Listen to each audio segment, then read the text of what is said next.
Response video to Piro.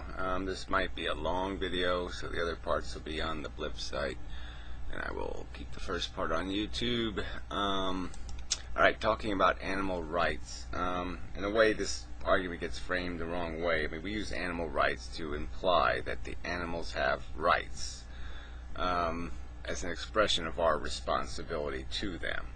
It's not like they can exercise their right. They can't. So, I mean, the word rights always gets complicated because I would argue that it's more a reflection of responsibility, that the white space of responsibility is the game fulfilling responsibility. So it's more about what is our responsibility to the animal kingdom and to each other. The argument can be made because we do treat each other as if we were animals. Then again, how the only thing that matters is what we're defining as the value. What's the quanta of value here? And so for me, it's going to need to be reduced to that for a chart to mean anything. It has to have some sort of common. The numbers have to be equatable. There has to be a connection between velocity and mass and these different elements, and there's no definition of that relationship, no formula. And so without a formula, what are you going to do with a number? What are you going to do with a position? And whatever relative statements you're going to make here, they're on ambiguous and strange definitions. I mean, definitions I'm not going to find any use for. The whole concept that a plant is experiencing emotion is going to be there's no way I can interact with a chart that has that as a premise. That is complete nonsense, ludicrous. You might as well throw the word emotion in the toilet if your argument's going to be that plant knows what one is. I mean, that's sorry, but man, that's just so out there. And I'll argue that. So back to the quanta. It's got to be this quanta of life experience, let's say, if that's what we're arguing about. And so what about a quanta of life experience do these animals have?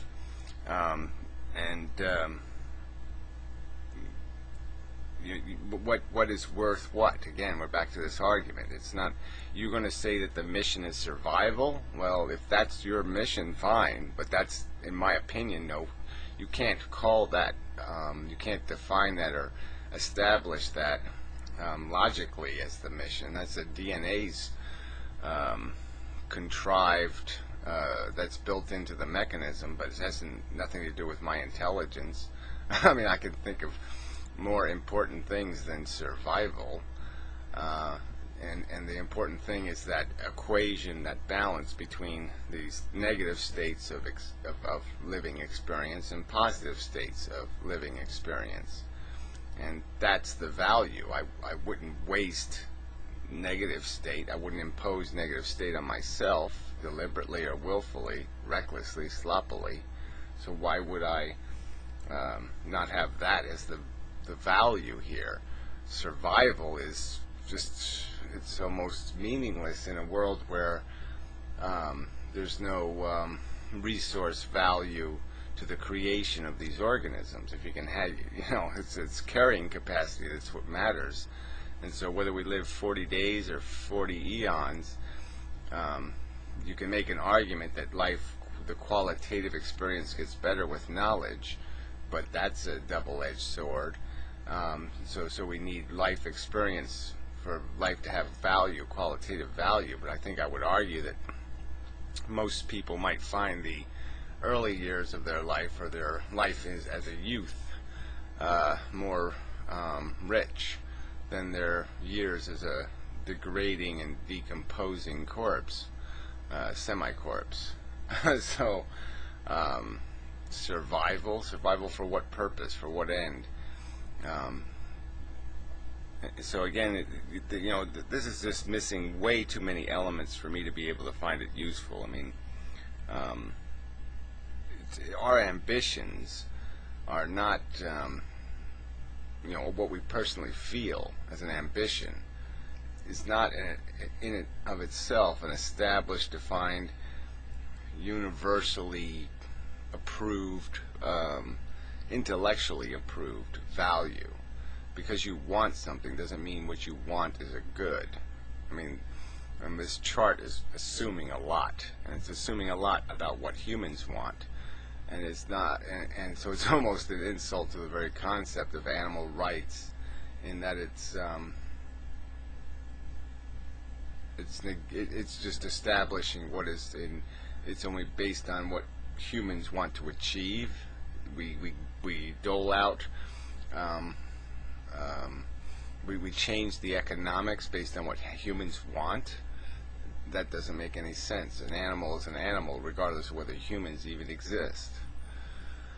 And it has meaning whether a human exists. And its consciousness has a substance whether a human exists. So, yeah, I just don't like the framing of the conversation. It's nice that you went to the trouble, made a chart and all that stuff, but I can't go anywhere with your definitions of what these things are and who's experiencing them. Hello, my response is, one, I'm correcting the table, which hopefully I will have the wisdom to use in the future. I've added a pain and suffering column, and I've improved the empathy column in that the question of when do animals feel empathy, to me, is in the emotions column. And I was intending to ask if they deserve empathy. I think the specific question of empathy as an emotion is very interesting. It can be and should be ranked itself. Each of these columns really is worthy of a debate in itself. Right? Yeah, well, again, yeah, I just don't even see how these columns are going to help establish anything, because we don't even know what one is worth relative to the other. Whether something thinks doesn't, what's worth more, what it feels, or the fact that it has a capacity to scheme. I would argue that what it feels is more important than whether it can scheme. So I think the only way to get through this and to nail down what's important is to do those thought experiment type questions that you always want to break. But those are the only way to get to the answer to these questions. I mean, you have to ask yourself, what is valuable? And that's the question. So, and this isn't going to get there. I don't see how you can possibly rank value based on these definitions. Indeed, subcategories within the columns probably also, particular emotions, love. Suffering to me also an emotion, but I put it over there with pain in this new column. Yeah, well, again, you say it's an emotion. Well, that's whatever. It's and then you're going to say, in another video, you talk about how the ambition is survival. That's all that's the glory here. So it's all going to be based on what is more conducive to survivability. Survivability is the value, where my obvious counter argument would be, no, it's not about the quantity, it's about the quality. It's about the quality of the life experience being endured, and that the purpose of an intelligence would be to maximize the quality of the life experience being experienced. So if you're going to have a substance of life in a bowl, you're going to want to pick out all the bad little bits, the bits that are suffering, and you want to maximize the bits that are in a qualitative state of either pursuing in a comfortable way or satisfied in a rich way, or by whatever your standard of necessity is here, of how complex the soap opera has to be. But you want to pick out the bad stories and keep the good stories. I mean, I don't know, there's no other way to say this, but there's got to be something more definitive about a value here than to say, well, we've established that a human surviving to be 85 years old is worth 1 million points, and a cockroach going ow before you step on it, finish crushing it, is worth 1 point. I mean, where can you go with this? I basically feel that some sense of each of columns applies to all living things. But it's true that the language we use. Well, this is again, so all living things, the definition of a living thing is a reproducing piece of chemistry. Okay, the definition of a human being is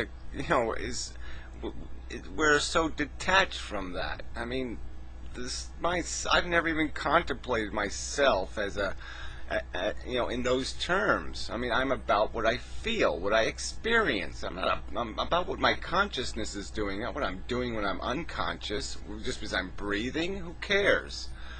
I mean, this idea that we should place a value on our existence merely because we're existing. Well, that's nonsense. It's not about existing. If I take away, we call people brain dead. We call that being dead. Okay, when your heart's still beating and your brain is dead, we call that being brain dead, and we call that being dead. That's how we define your death. So I think this is useful. Some of these things cease to be. The one exception to that is rights, which I think are an arbitrary human or even legal construct. And the concept of rights do not necessarily apply. Right. So I don't know. You put things on the chart. You say they don't apply. I just again. This is the whole point of having a concept of animal rights is because there's people who think humans have a responsibility to animals, not to abuse them, not to use them in a negative, harmful, which maybe should be on the list, way. And the harm is usually going to be related to some sentient experience, some feeling experience.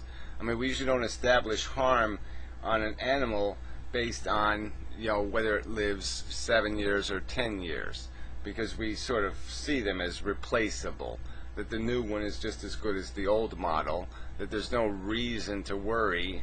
You want the transition between new and old, not to, if that has a quantum of negative to it, every time you transition, you have a death and you have a birth, and these are somehow negative experiences, well then you can say that, yeah, there would be an efficiency in lengthening life so that you don't have as many transitions.